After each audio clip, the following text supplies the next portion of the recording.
এই যে তুমি হয়তো আইসিটি নিয়ে সমস্যায় আছো, নয়তোবা আইসিটিতে সর্বোচ্চ ভালো করতে চাও, কিন্তু এখন প্রশ্ন হচ্ছে তুমি নিজেকে কিভাবে ইমপ্রুভ করবে।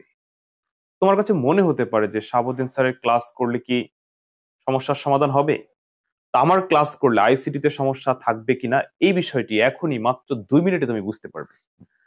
তো আমার কাছে যখন শিক্ষার্থীরা ভর্তি হয়, তো তাদের আমি কিভাবে ক্লাস করাই, কিভাবে ইমপ্রুভ করি, কিভাবে আইসিটির সকল সমস্যা সমাধান করে দেই, সেই বিষয়টি একটু তুলে ধরতেছি। যে কোনো শিক্ষার্থী ভর্তি হওয়ার সঙ্গে সঙ্গে তাকে প্রথমে সকল অধ্যায়ের বেসিক ক্লাসগুলো সাজিয়ে দেওয়া হয় হোয়াটসঅ্যাপে একদম লিংক আকারে আলাদা করে করে, এবং ক ও খ উত্তর সহ সাজেশনের পিডিএফ দেওয়া হয়, যেগুলো পড়লে 100% কমন উপযোগী। এরপর লাইভ ক্লাসের মাধ্যমে বোর্ড পরীক্ষার আগ রাত পর্যন্ত টপ 10 কলেজের প্রশ্ন প্র্যাকটিস করানো হয়, বিগত সালের সকল বোর্ডের প্রশ্ন প্র্যাকটিস করানো হবে, এবং গুরুত্বপূর্ণ সৃজনশীল এমসিকিউ প্র্যাকটিস করানো হবে, যেগুলো আমি বানিয়ে বানিয়ে তোমাদের প্র্যাকটিস করাবো, কারণ আইসিটি প্রশ্ন হুবহু করে না, যার ফলে প্রচুর পরিমাণে প্র্যাকটিস করতে হয়।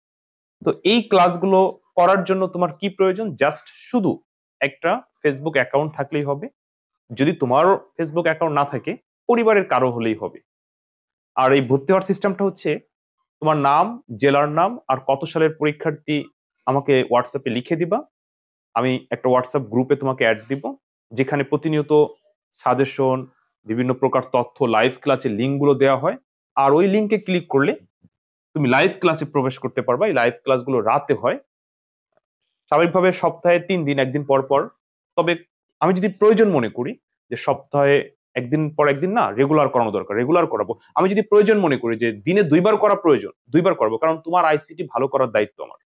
তো এক্ষেত্রে মাসিক কোনো বেতন নাই, জাস্ট প্রথমে ভর্তি হওয়ার সময় কিছু সম্মানী দিয়ে ভর্তি হবা, আর বোর্ড পরীক্ষা পর্যন্ত তোমার আইসিটি ভালো করানোর দায়িত্ব আমি নিয়ে নিব। তো প্রিয় শিক্ষার্থী বিন্দু, তুমি বিশ্বাস রাখতে পারো, আমার ক্লাস করে দেখতে পারো, ইনশাল্লাহ আইসিটিতে কোনো সমস্যা হবে না। এমনকি তোমার আইসিটি বাইরে আর কারো কাছে পড়া লাগবে না, তোমার আইসিটি ভালো করার দায়িত্ব আমার।